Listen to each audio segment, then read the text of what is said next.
এবারে চলো প্রোনাউনের তৃতীয় video.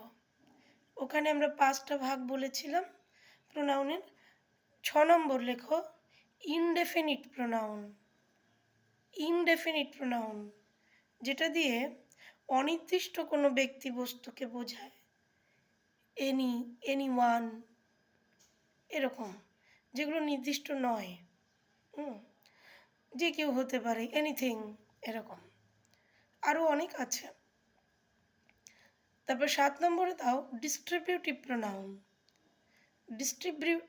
Distributive pronoun distributive pronoun distribution যেটা, সেই শব্দটাই ডিস্ট্রিবিউটিভ প্রোনাউন। একটু বানান কি বলে দেবো? D I S dis, T R I B U T I V E, distributive pronoun. এটা কি করে, এই যে ডিস্ট্রিবিউটিভ প্রোনাউন আমরা এটা ইচ, ইদার, যেটা ইদার অর, নিদার নর, এগুলো বলতে পারি ডিস্ট্রিবিউটিভ প্রোনাউন। একটু লিখে নাও, ইচ কমা দাও, ইদার, ইদার অর না লিখলেও চলবে, নিদার নর না লিখলেও চলবে, ইচ ইদার নিদার, এগুলো হলো ডিস্ট্রিবিউটিভ প্রোনাউন। এই প্রোনাউন এক জাতীয় একাধিক বস্তু, এক জাতীয় একাধিক ব্যক্তি, এদের মধ্যে প্রত্যেকটাকে পৃথক করে বোঝায়। এক জাতীয় একাধিক বস্তু, একাধিক ব্যক্তি, এদের মধ্যে পৃথক করে বোঝায়, সেটা হচ্ছে ডিস্ট্রিবিউটিভ প্রোনাউন। লিখে নেবে তোমরা। তারপরে আছে রেসিপ্রোকাল প্রোনাউন। রেসিপ্রোকাল প্রোনাউন হলো 8 নম্বরে। রেসিপ্রোকাল স্পেলিংটা লিখবে তোমরা কিভাবে, আর এ R E re C I reci procal P R O C A L reciprocal pronoun.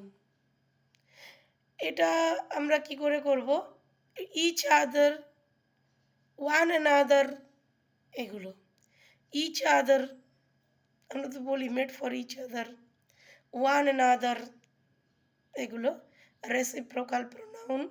এই প্রোনাউন একাধিক ব্যক্তি বা বস্তু, এদের মধ্যে একটা পারস্পরিক সম্পর্ক তৈরি করে না, বুঝিয়ে দেয়।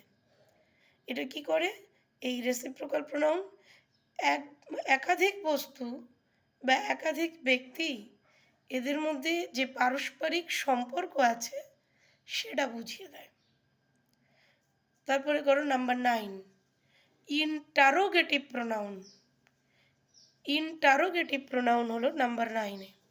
সেটা কি, এরকম প্রোনাউন প্রশ্ন করার জন্য ব্যবহৃত হয়। Interrogative pronoun who, whose, whom, which, what, এগুলো ইন্টারোগেটিভ প্রোনাউন। এটা নিয়ে আর বিশেষ কথা বললাম না, কারণ আমরা তো ইন্টারোগেটিভ সেন্টেন্স, অ্যাসার্টিভ, এখানে ইন্টারোগেটিভ সম্পর্কে আমাদের একটা ধারণা যখন ওগুলো পড়েছি কাইন্ডস অফ সেন্টেন্সেস, তখন সেখানেই পেয়েছি কোয়েশ্চেন যেটা। এরপরে 10 নম্বরে আসো রিলেটিভ প্রোনাউন, যেটা বোধহয় ফার্স্ট ভিডিওতে বলতে গিয়ে আবার বললাম না। রিলেটিভ প্রোনাউন, এই যে রিলেটিভ প্রোনাউন, এই প্রোনাউনটা কি করে, দুটো বাক্যের মধ্যে সম্বন্ধ বুঝিয়ে দেয়। দুটো বাক্যের মধ্যে সম্বন্ধ বুঝিয়ে দেয় রিলেটিভ প্রোনাউন।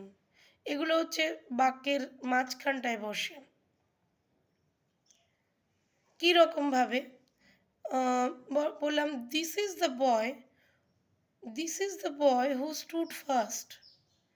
এইটা হলো, এই ছেলেটা সেই ছেলে যে ফার্স্ট হয়েছিল, মানে ছেলেটা, তাকেই বোঝাচ্ছি, ওই ছেলেটা যে ফার্স্ট হয়েছিল, অর্থাৎ ওই ছেলেটা দ্য বয়, তার পরিবর্তে আমি বাকি কথাটা বলছি যে ফার্স্ট হয়েছিল। তাই এটা হলো রিলেটিভ প্রোনাউন, বা দুটো বাক্যের মধ্যে রিলেশন বা সম্পর্ক বোঝাচ্ছে। বোঝা গেল? এই হলো 10 নম্বর অবধি আমরা প্রোনাউনের ভাগ পড়ে শেষ করলাম। আশা করি লিখেও শেষ করেছি। ঠিক আছে, এরপরে পরবর্তীকালে আমরা আরও আলোচনা রাখব প্রোনাউন সম্পর্কে।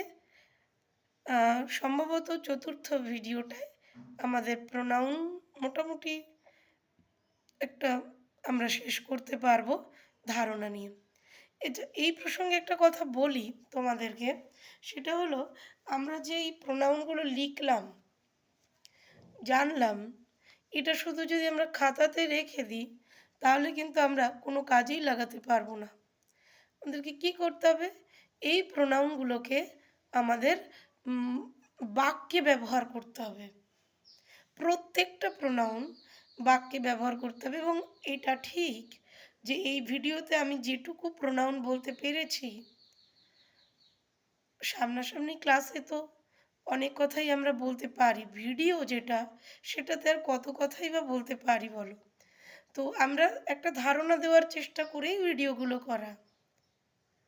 তোমরা কিন্তু প্রত্যেকে যখন শিখছো, ইংরেজি গ্রামার বলে নয়, ইংরেজি ব্যাকরণটা নয়, শুধু যে যে সাবজেক্ট নিয়েই বসছো সেখানে নোট বা ভিডিও সেটা কিন্তু সব নয়।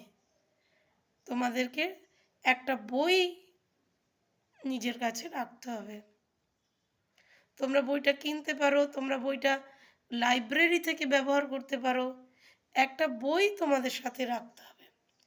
যে সাবজেক্ট নিয়ে যেই পড়ো যখন, সেটা গান হতে পারে, কবিতাও হতে পারে, কিন্তু বইটা সাথে রাখতে হবে।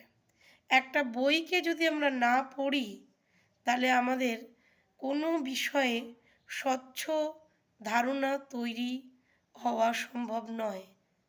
এটা আমি বিশ্বাস করেই ভিডিওগুলো তোমাদেরকে দিই, কারণ এটা একটা মৌখিক আলোচনা, স্বল্প পরিসরে। কিছুই তো যখন বুঝতে পারছো না তখন এটা দেখলে বা বইয়ের সাথে সাথে আমার কথাগুলোকেও শুনলে, পড়া শোনা দুটো হলে আমাদের অন্তরে সেটা সুন্দরভাবে গেঁথে যায়।